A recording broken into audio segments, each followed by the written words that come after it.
I graduated medical school started medical school in 1980, and it wasn't until the year 2000 that I actually started practicing. So it took me 20 years, not because I'm a slow learner, because I did a whole bunch of things between that time. Pre-med was at McMaster Medical School at University of Toronto. I practiced family practice for 5 years up north in a small town, small community. It was wonderful.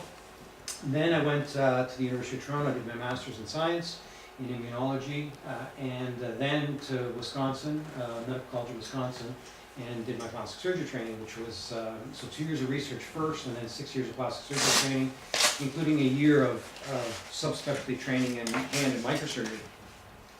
And I tell you all that not to brag, but as a result, I have all these letters after my name. So I have more letters after my name than I do in my name. So I have a master's in science, I'm a medical doctor, I'm a fellow of the Royal College of Surgeons in Canada, a fellow of the American College of Surgeons, I was certified for the American Board of Plastic Surgery, and I have something called the CAQ in hand and microsurgery, which there's only about 600 or 700 people on the planet that have that.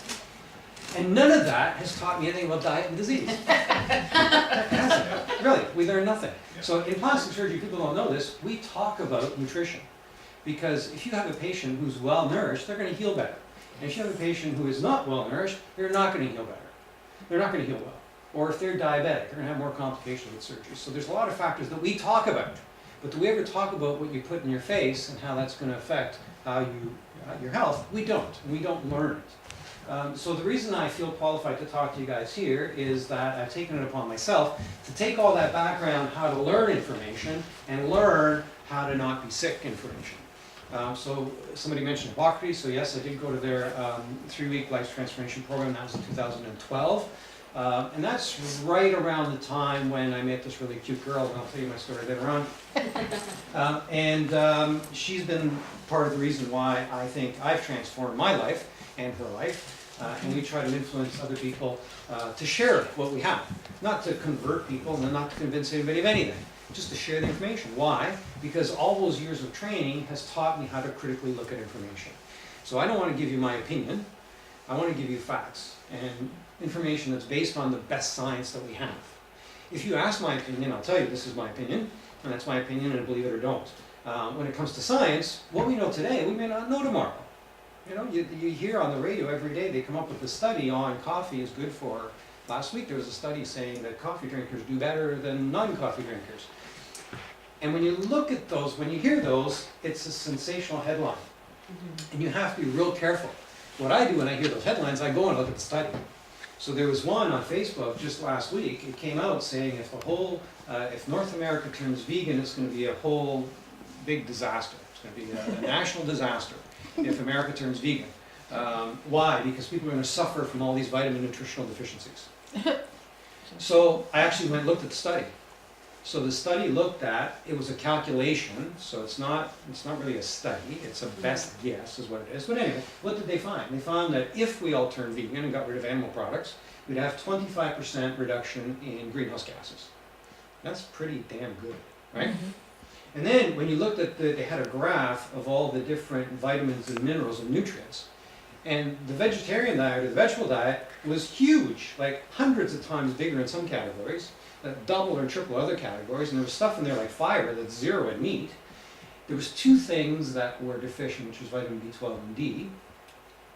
And based on that, and then there was a thing called arachidonic acid. So based on those 3 things, they concluded that, well, if you stop eating animals, you're going to be deficient in vitamins and minerals. It's crazy. So if you actually looked at the study, it actually supported the total opposite of the headline.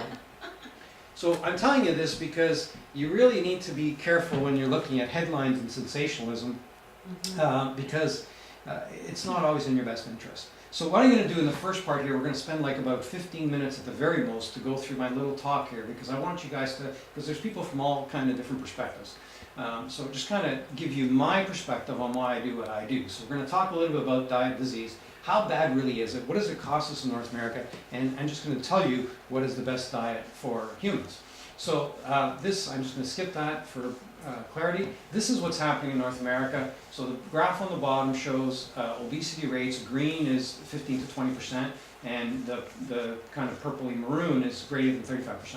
And you see where we've gone over the last 14 years, and it's gotten worse since 2014. And if you look at So now, these are the stats as far as obesity rates in about 50% of children in North America. And I like to show this because people don't understand that if you're overweight or obese, that it actually increases your chance of getting cancer. And it's felt that 20% of cancers, according to this study, are attributed just to people being overweight. And that's a pretty big thing. When it comes to diabetes, about a third or a quarter of North Americans now are diabetic or pre-diabetic. That's huge. That's huge. So many people, 1, 2, 3, 4, 5, 6, 7, 8, 9, 10, 11, 12.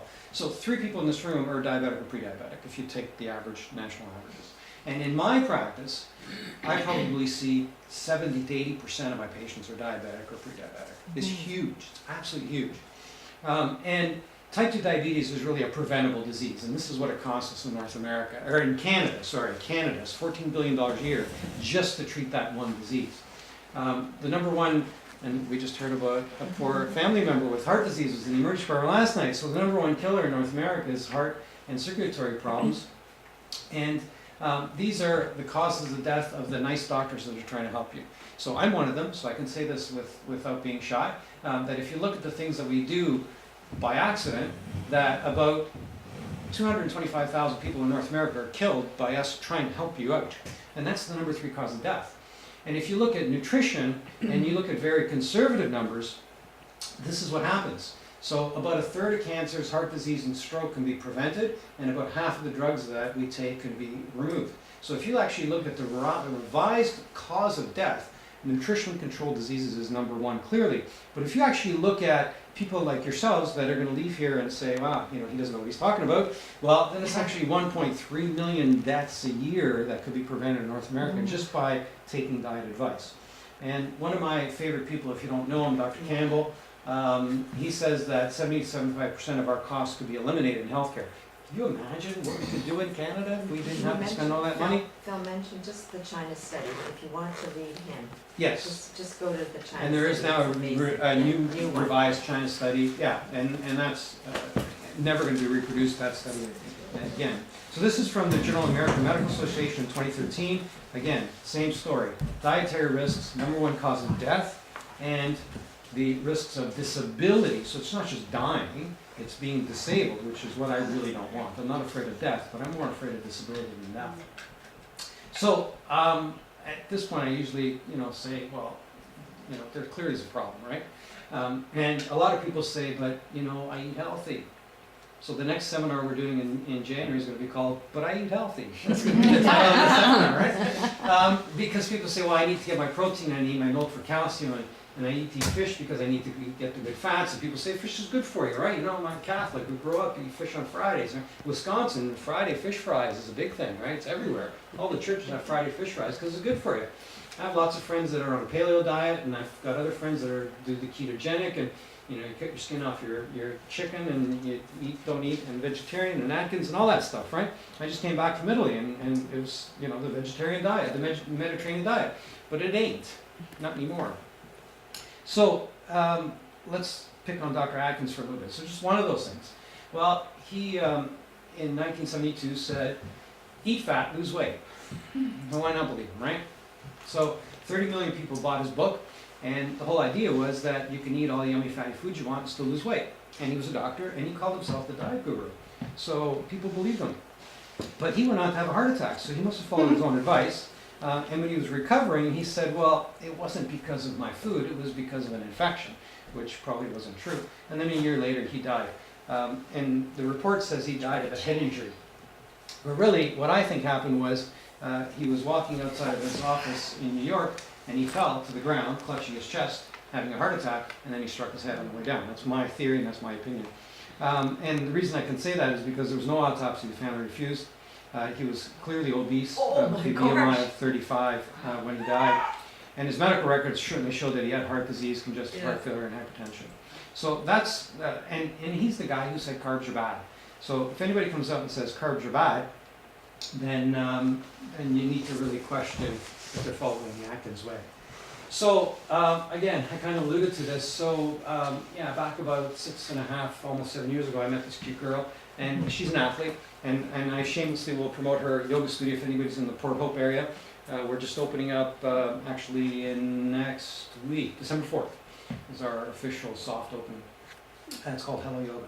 Anyway, she's really cute, she's an athlete, and when we got together, we ate healthy, just like I said earlier. So we'd have sushi once a week. I taught her how to go up to the cottage in the canoe, catch fish, put them on the Barbie. We used to buy lean meat and have a barbecue going once or twice a week. Yeah, we ate beans and legumes. We had salads, you know, French fries occasionally. Really not a lot of fried foods. We had yogurt almost every day because, you know, you gotta get your calcium and it's got lots of protein. We ate fruit. And we thought we were doing okay. She's a triathlete. She's running, swimming. She could go out and swim for 3 miles and not worry about it, kind of thing. I could never keep up with her. She'd go out for a short bike ride and be 40 kilometers. In the morning she'd run. How far are you going today? Oh, not too far, honey. I'm only going 10K, right? This was her. And then she decided she was going to join the Masters swim competition and swim at the age of 49. She was trying to beat her time from when she was 22. And we started looking at ways to improve her time because she was training like crazy, right? So how are we going to get you to improve? So she motivated me to make some changes. The other thing is I had over 50 birthdays and I really didn't like seeing what was happening to my family and friends. So in my family I've got high blood pressure, heart attacks, diabetes, Parkinson's disease, dementia, Alzheimer's, arthritis, and my friends, they all take a pill for something. It's cholesterol. Most of them take cholesterol pills because, you know, you're supposed to. And they take pills for their high blood pressure, right? No, it's true, it's normal. So I realized that information is power, and I went to a seminar kind of like the one in Coburg some of you went to, and Dr. Clements was there from Hippocrates, and he got up and said, don't eat fish. And that's when we started making some changes. And he got up and he showed science to show that fish were bad, and he explained why. And he talked about sprouting. So we left and said, sprouting? That's weird. We should learn about that, right? So we started buying books and reading, going on YouTube, and then we bought one little package of sprouts, and then we were all afraid of the jar, and then we started sprouting and kind of went, oh, that's pretty cool. And that was our first thing. And the second thing was, when we left the lecture, I looked at her and I said, do you ever want to eat fish again? And she said, no. And we never did. So we made the change simply from information is power. We learned this is bad for us. We don't want it. We want to be healthy. Well, everybody wants to be healthy. We want to be healthy, but we want to actually act upon those words. So we stopped eating fish. So then we started learning some more. And eventually we went to what some people would consider an extreme diet. So at this point, I just wanted to change gears a little bit. And for those of you that are starting to make changes, it's really hard because you're told to do things that feel good, but they may be bad for you. And I put the picture of the plant up there because Justin is telling us that, you know, hey, this is a good thing, right? This is a good thing. And sometimes when you're doing bad things and they feel good, and you switch to doing good things and they feel bad. And the example is ice cream, right? So if you're used to eating full-fat, normal ice cream, and then somebody says, try this vegan ice cream, it's so good for you, it's made with air, and water, right? I was in Italy and we had vegan gelato, and I asked them, what's it made of? She goes, nothing. So they said to me, right? Because I won't put stuff in my mouth if I don't know what's in it for the most part. But so it's tough because you make these changes and you might feel like crap now. I better have a steak. And then too much information because you go on Google and you can find this machine can tell you that everything's good for you, right? It's really hard to know what's good and what's not good. And you really have to question the motivations of your informers. So I want to illustrate that by this. So the picture on the right is the garbage can, which I love. It's you know, it helps you recycle, and you put the cans in one place and the bottles in the newspaper. And when you look at it, they all go to the same container, right? So you're really not helping anything, right? So the government's telling you recycle and separate your recycle, but they don't really care. And then I put this example up here. It's got nothing to do with healthy eating, but it just gives you an example of how big corporations aren't out for your best interest. So on the left, you've all seen this McCormick's black pepper. That's their old box on the left, and on the right is Watkins black pepper, and they're 8-ounce cans, and they used to sell for the same price. So McCormick has a shareholders meeting and says, we need to make more money. That's what they do, right? Big company. Well, how do you make more money? Well, we've got to make our pepper cheaper. Well, we can't. Well, you know, it fires some people out, it doesn't look so good. How about we just put less pepper in the bottle?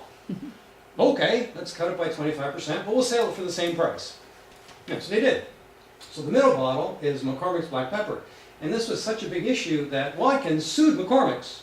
They're actually still in a lawsuit because Watkins says you're misleading the public. So good for Watkins, because they're a big corporation too, but they say, well, we can't compete with McCormick's. Our bottle's smaller, we're selling more pepper, and we can't sell it for their price now. So even when you go out and buy black pepper, you gotta read the labels, because they're not out for your best interest. And they're now doing it with everything. They're doing it with everything. Oh, absolutely. And that's why I picked that. That's the most obscure example. Never mind, gluten-free and the list goes on and on and on. And this is an example of how your doctors really love you, but you know what? They're busy and all these things. So this is an actual chart of a patient, and I've taken the name off, of course. Oh It my was sent to me with a hand problem. So I don't remember, it doesn't matter why they came to me, but they had a problem with their hand. And on the left is their history, so knee replacements, back surgery, stent, LAD means they have a stent in their heart, left anterior descending artery, they have high blood pressure, osteoarthritis in the knee, sleep apnea, person has type 2 diabetes, high cholesterol, coronary artery disease, chronic kidney disease. That's the list of their medications on the right side. And the doctor sent me this little note. He says, he has stable coronary artery disease, he's otherwise okay. Yeah, he's otherwise well. Many thanks. So the patient leaves the doctor's office and says, you're otherwise okay. He's not okay. Nowhere close to being okay. And I see this every day where people will come in and I'll ask them, do you have diabetes? And they'll say, no, I take a pill for that. Right? Or do you have high blood pressure? No, it's under control. So you get this false sense of security that they're treating you and you're better. But they're not curing you of anything. So this is what ends up happening for a lot of people. So what do you do? Well, you can go to the government. Again, we've already talked about them. And this is what I think of the USDA guidelines for diet. I think it's crap. You can go to the Canada Food Guide and try to get information, and I just don't understand it. I don't like the recommendations, but I just don't understand it. I just have a hard time. I think it's so complicated that it's gotten out of control. And this is one of my favorite quotes from an old president of the United States, but this is what happens, right? The most terrifying words in the English language. I'm from the government. I'm here to help you, right? It's scary. So what do? You just turn around and eat normal food. And this is what we think is normal nowadays, right? So, our young friend here was saying that she's trying to learn how to be vegan. So you don't have to learn how to eat this, and that's okay. But when you start turning around and you start eating vegetables, somehow you have to learn how to eat vegetables the right way. So just keep that in mind when you're making these changes and you have a meal without this stuff and you think it's not right because your friends think you're somehow weird. So I'm going to shut up for a minute. We're going to show a little video here. If you haven't seen it, you should watch it on your own spare time as well and look at it. This is from Michael Greger. It's a website called nutritionalfacts.org. Plays for about 5 minutes. I'm going to stop and then fast forward. It all started Here we go. with my grandma. I was just a kid when the doctor sent my grandma home in a wheelchair to die. Diagnosed with end-stage heart disease, she already had so many bypass operations that the surgeons essentially ran out of plumbing. Confined in a wheelchair, crushing chest pain, her doctors told her there was nothing more they could do. Her life was over at age 65. But then she heard about Nathan Pritikin, one of our early lifestyle medicine pioneers, and what happened next was documented in Pritikin's biography. It talks about Frances Greger, my grandma. It was a live-in program where everyone was placed on a plant-based diet and started on a graded exercise regimen. They wheeled her in, and she walked out. Within a few weeks, she was walking 10 miles a day, went on to live another 31 years till age 96 to continue to enjoy her 6 grandchildren, including me. Her miraculous recovery not only inspired one of those grandkids to pursue a career in medicine, but granted her enough healthy years to see him graduate from medical school. So it's really all thanks to her. During medical training, I was shocked to find out that this whole body of evidence on reversing chronic disease with lifestyle changes, opening up arteries without drugs, without surgery, was being largely ignored by mainstream medicine. Wait a second, if effectively the cure to our #1 killer could get lost down some rabbit hole and ignored, what else might there be buried in the medical literature that could help my patients? I made it my life's mission to find out. That's what led me to start nutritionfacts.org, and that's what led me to write the book, How Not to Die. Surveys show people wildly overestimate the power of pills and procedures to keep them healthy. For example, patients believe cholesterol-lowering statin drugs are about 20 times more effective than they actually are in preventing heart attacks. No wonder most people continue to rely on drugs to save them. But our leading killers aren't caused by drug deficiencies. The dirty little secret is that most people surveyed said they would not be willing to take many of these drugs if they knew how little benefit these products actually offered. Whereas cleaning up our diets is not only safer and cheaper, but can be more effective in preventing, arresting, and reversing some of our leading causes of death, because you're treating the actual cause of the disease. Each year, the CDC compiles the 15 leading causes of death, and so I have a chapter on each. How not to die from heart disease, how not to die from lung. Okay, we're gonna pass there. He's just doing a commercial on his book now. So anyway, that's from nutritionfacts.org. So if you have specific questions about diet and disease that you want to answer, he's a great resource. What was his name? Michael Greger, G-R-E-G-E-R, G-R-E-G-E-R, Okay. Greger, and the website is nutritionfacts.org. Okay. So if you have specific questions like gluten, for example, you can type in gluten in his website, and there'll be little videos like that will talk about what to do to help those problems. So I think it's a great resource. Anyway, so that's where we are. So where do you get your protein? Not from these sources, feathers, fins, and furs. You don't have to. And my opinion on what's the best diet for humans, it's a whole food plant-based diet. If you're trying to treat disease issues, then absolutely no added oils. And if you do the math on it, it works out to somewhere around 10 to 12% protein and definitely low fat. And I define that as less than 10% fat. Can you So- go over that again? The protein? You said So if you do the something math on a whole food plant-based diet, which Yeah. means you're eating whole foods Yeah. and plant-based, it works out to somewhere around 12% protein, about- right? Now, just, I don't want to get into the protein story unless you folks want to. The question is, how much protein do you need to live? Not as much as. Does anybody know the answer to that question? It's about 5% of your calories from protein. So I like to talk about calories from. So when you look at a diet, when I say 10% fat, it means 10% of your calories come from fat. 10 to 12% of your calories come from protein. So why is that important information? Because if you're buying stuff in the store, well, you obviously are, when you're buying stuff in the store, if you want to eat a low-fat diet, you shouldn't buy products that are more than 20% fat. And that, to me, if I see a product that's more than 20% fat, I really don't like it. If everything else is perfect, I might buy it, but depending on the source of the fat as well. But I just don't want it in the house. Does that make sense? Right? So when you look at, I should have brought some examples of health food. When you look at a lot of foods, actually just yesterday we were having these crackers from Costco that my wife bought. She says, oh, look at these, they're gluten-free, blah, blah, blah, blah, vegan, whatever. And I flipped the page over and I said, well, they're 40% calories from fat, right? And they were all healthy. Like all the ingredients were fantastic, great ingredients, but it was a high-fat food. So even though the package might say healthy and whatever, you need to look at the calories from fat. That's very, very important. And if you want, at the end, I can show you how to calculate that. So back to your question. So 5% of your calories from protein is all you need to live. Anything over a 20% protein diet, regardless of the source, will increase your chance of cancers. Anything over a 0% calories from animal fats increases your chance of cancers as well. So that's where that number comes from. And for those of you that are making the transition, I like this approach. Is if you're having 3 meals a day, which you shouldn't, but if you do, that's 21 meals a week. And if you eliminate one, and if you want to become vegan and you eliminate 1 meal a week, it takes you, 21 weeks. And at that point, you can actually be joining the rest of us. So I'm going to stop there. I've got a little handout with these things on there. If you want them at the end, they're in my bag. I'll get them out. And like I said, but I Eat Healthy workshop at Hello Yoga January is my next official thing. So, questions? Anybody have any questions? Yeah. I have a question because of the situation I'm in right now. I haven't been working for 13 months Mm-hmm. and gone to the doctor.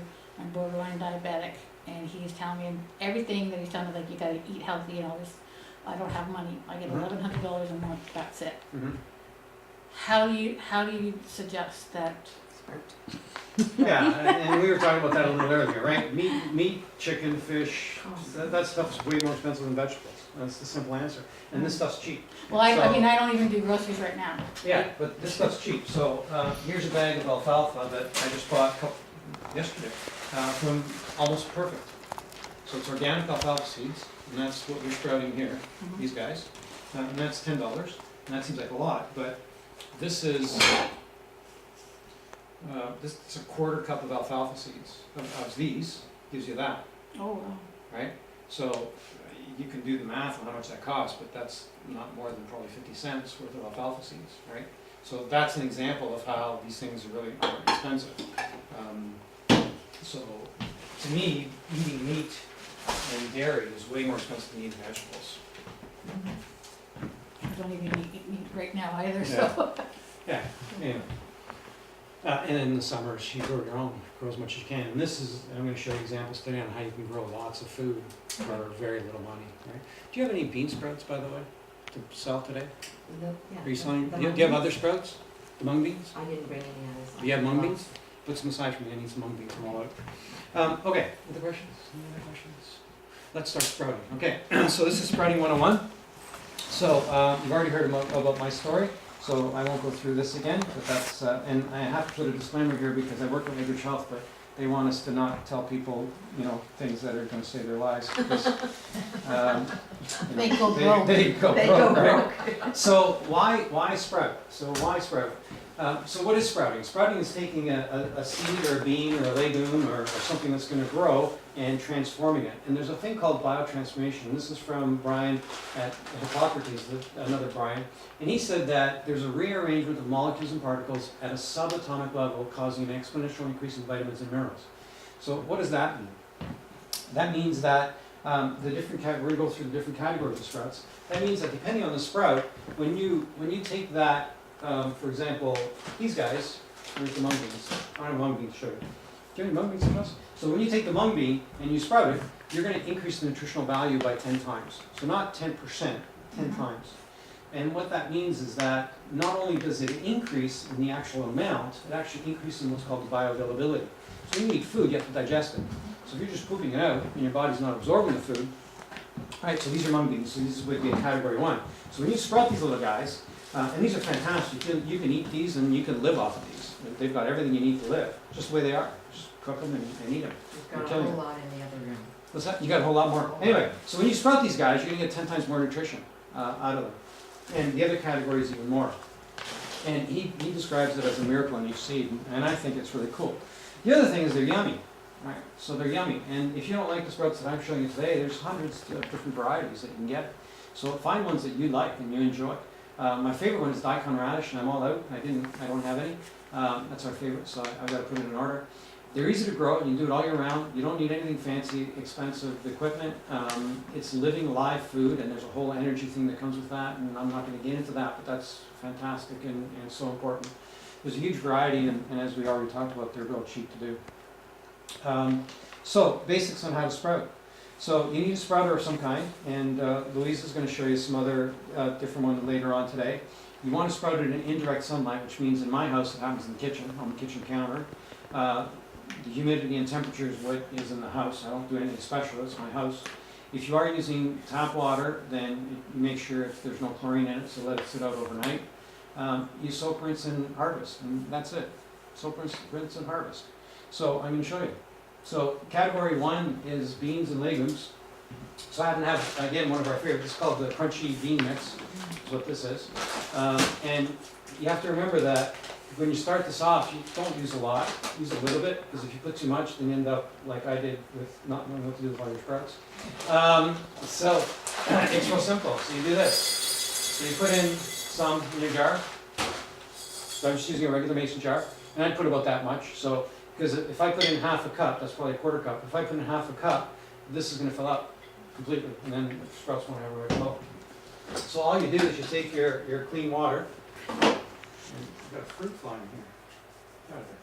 So you take clean water, and because it's a category 1 sprout, we're going to soak them in water for about 8 hours. So what I do is I'll either do it first thing in the morning, and then when I get home at work or before I go to bed, I'll dump out the water, or I'll do it at nighttime before you go to bed.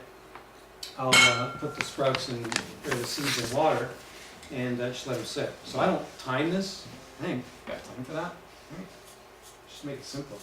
So, and then you need some kind of lid on your sprout that has some kind of a screen. So what I've used for these is just a screen, you know those splatter guards that you shouldn't be using to cover your bacon, right? So you go to the dollar store and you buy one of those for $2, and then you just cut circles out, and that's what that is. So it's a stainless steel screen, and that just goes on top of your sprouter, okay? You can also use They sell the plastic ones. yeah, there's plastic ones. You can buy plastic ones. They got big ones, little ones. They come in, and I'm going to show a picture of them in a bit. But there's plastic ones available. Sometimes I use the mesh when if you buy like ginger, it comes in that little mesh, or the garlic comes in. You can use that for the bigger seeds. So anyway, so they sat there for 8 hours. You pour out the water. Right. So you pour out all your water, and then you put them in something so that they'll sit on an angle, kind of like that. So you put them in your drain board, whatever.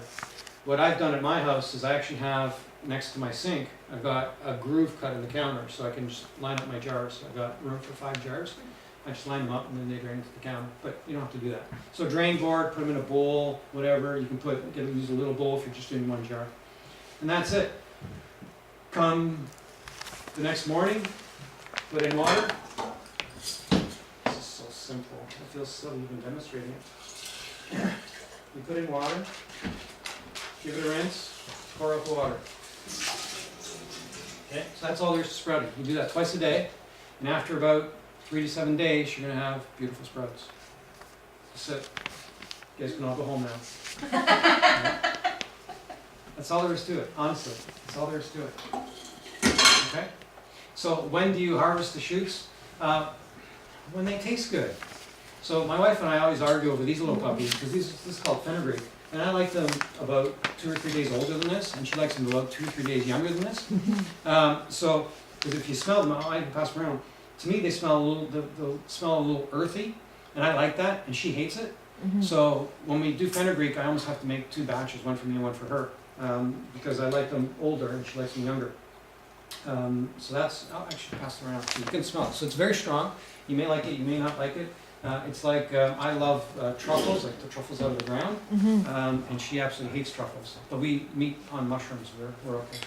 All right, so that's a category 1. So beans, fenugreek, anything that's bigger. So the way to remember, if it's bigger, Like a then it mushroom. soaks longer. If it's smaller, it soaks less. All right? Okay, category 2 are the leafy greens, which is like alfalfa, broccoli, cabbage, clover, garlic, and the list goes on and on and on. So what were the first ones called? Category 1? Category 1, it's like beans. Beans. The bigger Beans, ones. legumes. Yeah, they're the bigger ones. So these guys, broccoli, so I just brought a little package to show you from Mom's. This was the most studied sprout around. And it was studied back a bunch of years ago, I can't remember now when. And they found that if you look at the broccoli, it actually has broccoli sprout, they have anti-cancer properties. So if you eat 2 tablespoons of broccoli, you get anti-cancer properties. It will be the equivalent of eating 2 pounds of broccoli. So 2 tablespoons of broccoli sprouts is equal to 2 pounds nutritional value. So when they found this out, that these were so powerful, they actually patented broccoli sprouts. They actually had a patent because they said this is an anti-cancer agent, we're going to patent it. Well, the patent eventually got reversed because you can't patent the seed, or natural thing, right? But as a result of that patent, these are the most expensive sprouts on the market. So these are like $25 a pound or something, right? So they sell this little package, and see if you're getting more. Anyway, so we don't eat a lot of broccoli sprouts because I'm cheap too. Because these other ones haven't been studied, and they probably all have anti-cancer properties and so on and so forth, right? These are broccoli, by the way. Is that broccoli sprouts as well? Seed. Oh, okay. Just broccoli. Yeah, okay, just like the one I had there. Anyway, so the category 2, the leafy greens. So the leafy greens are no different. So this is Oriental mustard that's in this container from Almost Perfect. And this is alfalfa, so these would be a category 2 sprout. So this is a 1/4 cup of Oriental mustard. And this is what's happened over the last week. So I planted these. I did this, what I just showed you on Monday. And then on Thursday, my wife says, "You've grown too many sprouts again, honey. You better put them in the fridge." I said, "Okay." So then I put them in the fridge because they'll slow down. They won't grow as fast. But some of them I put on my little fancy tray here.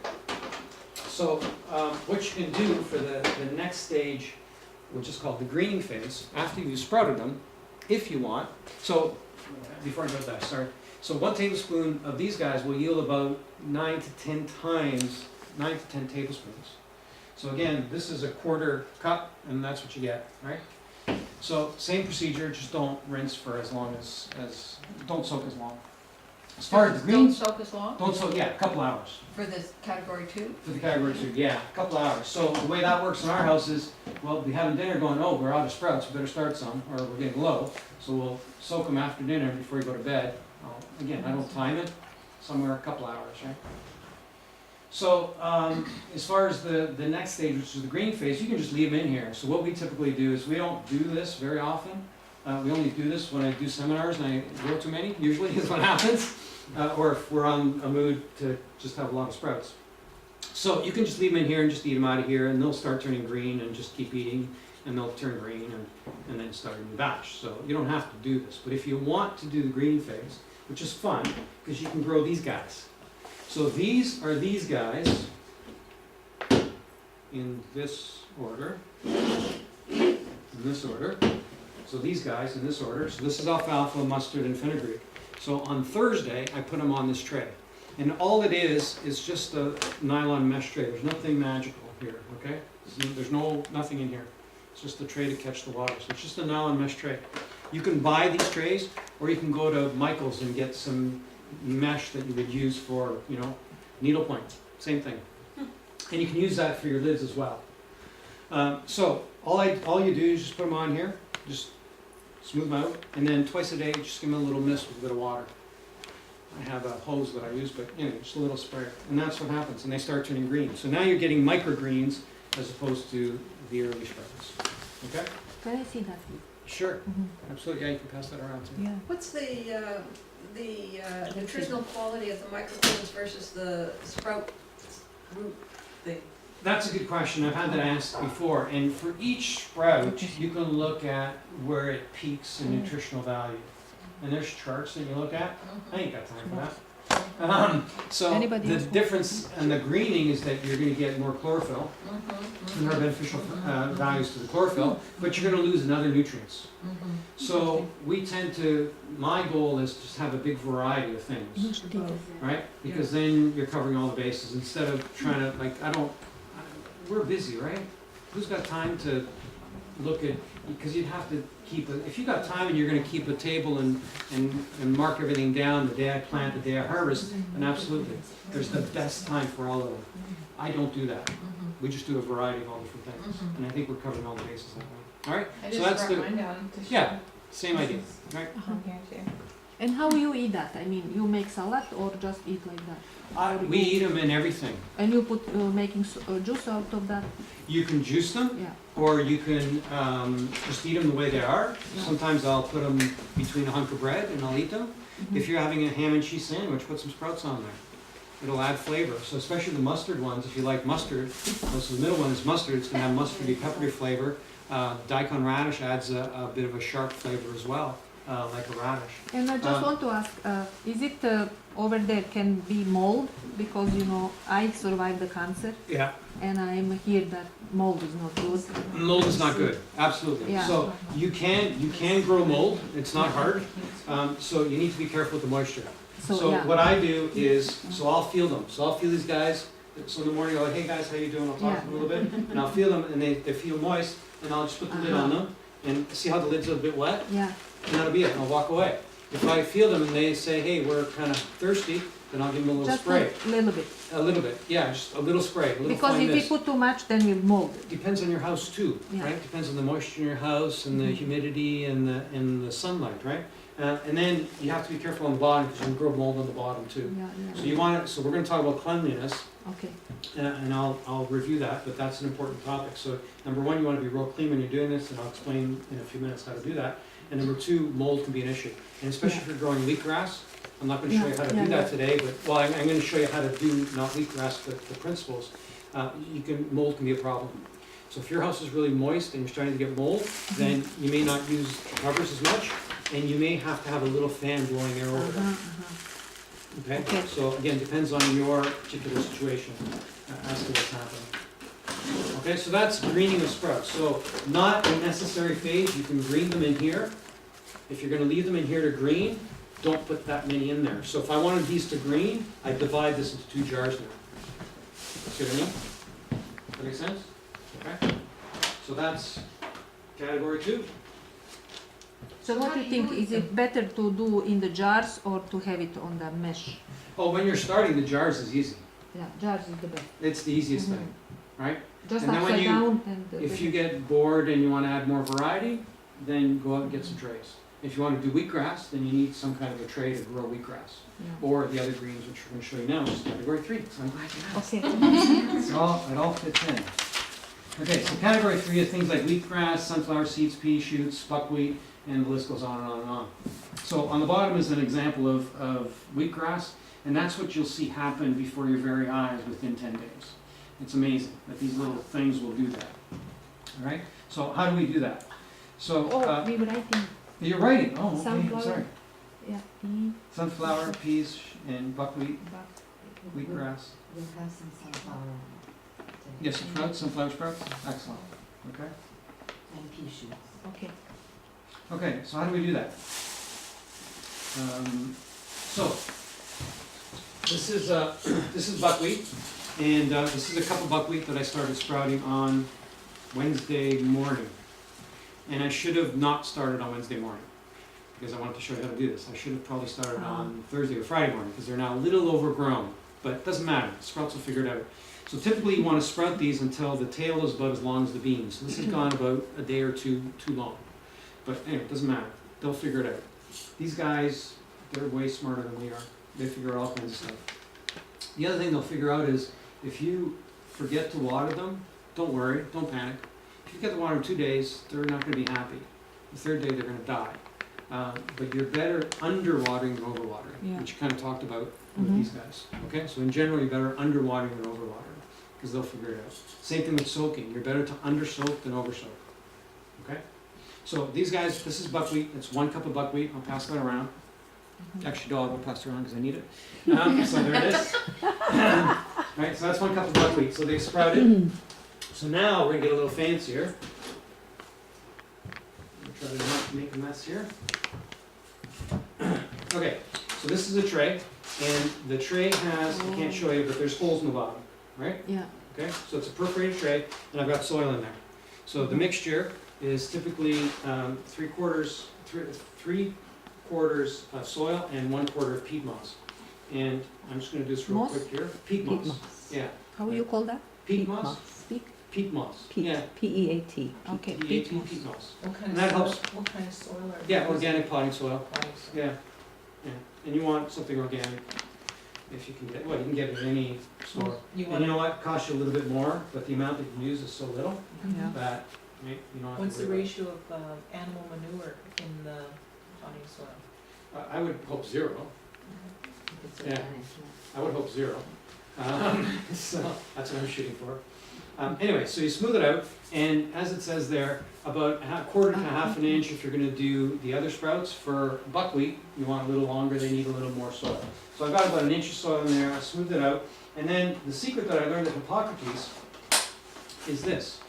So instead of just smoothing it out, what you want to do is you actually want to pack it down. So you take your tray and you actually push down on it. I'm not going to push too hard because I don't want to break the table. But you push like pretty hard, and it packs it down. And then what I do when I'm at home, I actually, because this has lines this way, so there's lines. So I have a little stick that I do this, and I make lines that way too, so it all gets nicely packed down. Okay, I'm gonna try to really not make a mess on the floor, okay? So once you pack it down, you take your seeds. And remember we were talking about the mesh before, so that's the little mesh bag, right, from your whatever. And so 2 cups will fill a 10 by 20 tray. This is only 1 cup, so I ran out. I don't want to waste any of these guys. That's buckwheat. This is buckwheat. Okay. Right. Or wheatgrass, or pea shoots, or whatever. So Okay. 2 cups will fill 1 2 cups. 10 by 20 tray. Where do you buy those trays? These, any Any gardens? garden supply will have them. Yeah. And you could also use these trays as well. So if you did go out and buy a set of those come in a set of 3 so that they stack and they don't take up very much room, and they're fantastic. And you can grow hydroponically without soil as well for wheatgrass, and it works well. I think the soil's better, I've done them both, and if I don't do it on the soil, I just put white paper towel on, and you wet the white paper So towel, it's and then you then- So put it's the easier, seed on yeah, top, it's easier to Okay. harvest that. and it's easier to clean. Uh-huh. But if soil is good, it's better. Yeah. Okay, so I've got my seeds there, right, spread out, and they'll figure it out. They'll Yeah, figure out yeah. which direction to go. So they're happier when they're a little shorter than this, but that's gonna work. Uh-huh. So now what you do is, we're gonna cover them up. And you don't have to have this fancy thing, but I do this. And then I literally take 2 house bricks and I put them on there. Yeah. And they weigh about, they're big bricks, they're not just the regular little house bricks, they're extra size. So they're about this long. I put them on here, they probably weigh about 25 pounds. 25. You could use a jug of laundry detergent or whatever, if you want to put weight on here. Why? Because these guys are so smart, but they know that if they're deep underground, they're gonna grow stronger shoots, Oh. okay? And these will actually lift up as it grows. When they Mhm. get to about there, right, when they get to about there, then I'll take the tray off and flip them over. How long you keep it weight on it? Until it gets to the top of the tray. So they're about this tall, Uh-huh. okay? And especially for pea and buckwheat, they love it. They love to grow under that weight. Oh. Okay, once they get about that tall, then I flip this over and I grow them in the dark until they start lifting this guy up. Mhm. Once they lift this guy up, then we take them off and let them turn green. Okay, and that'll give you the best wheatgrass, buckwheat, pea shoots that you've ever had. How about Sorry, the wheatgrass, we're not gonna weigh the wheatgrass down.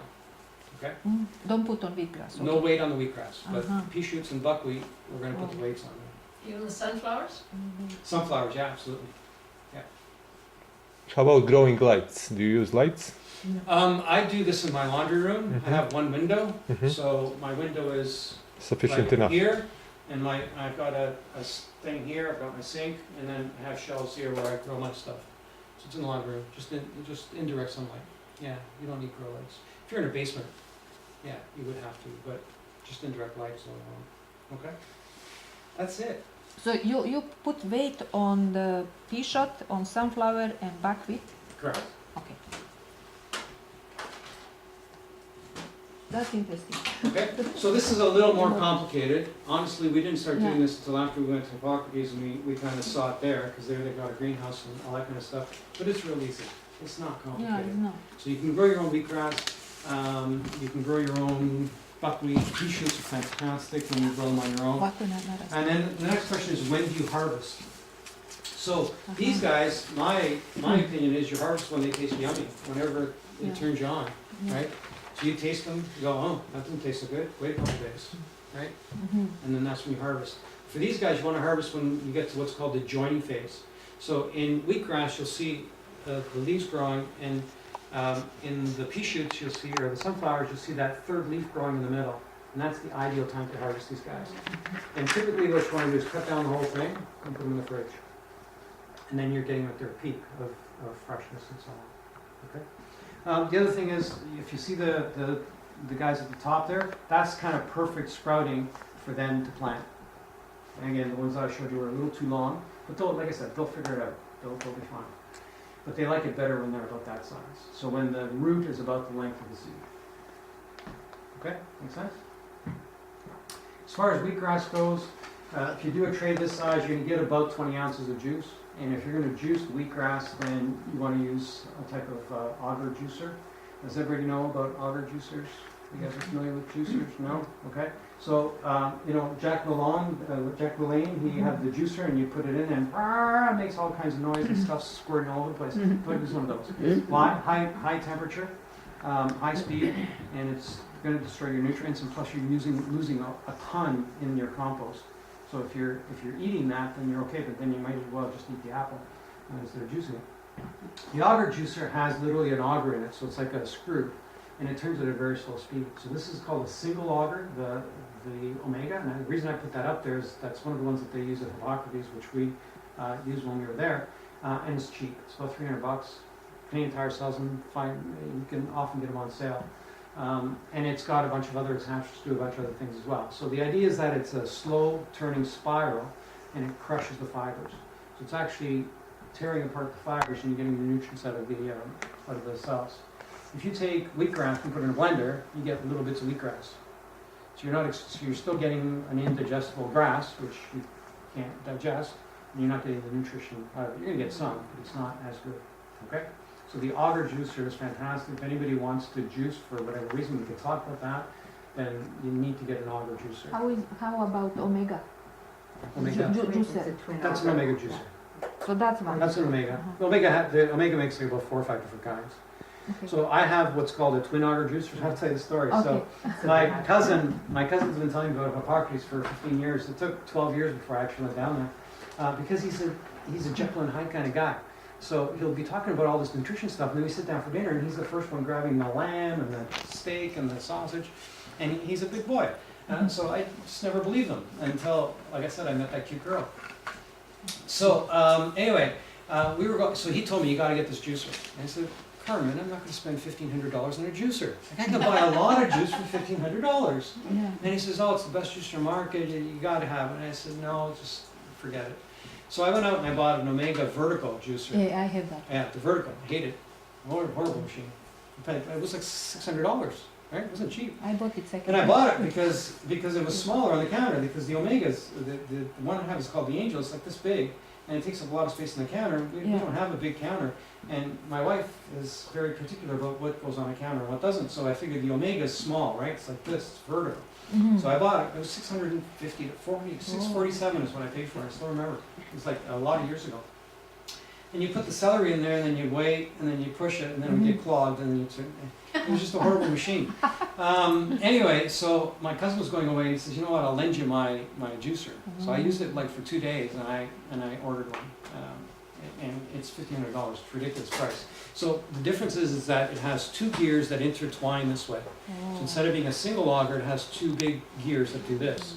So the twin auger is going to be much more efficient. So if you're trying to save money, you're going to get more juice out of a twin auger. So when you juice wheatgrass in my machine, you just get, it's almost like dried hay that comes out the end.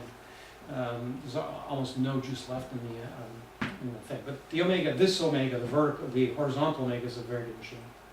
So if you have money and you want to get more efficiency, go to a twin auger juicer, and there's several different on the market. The problem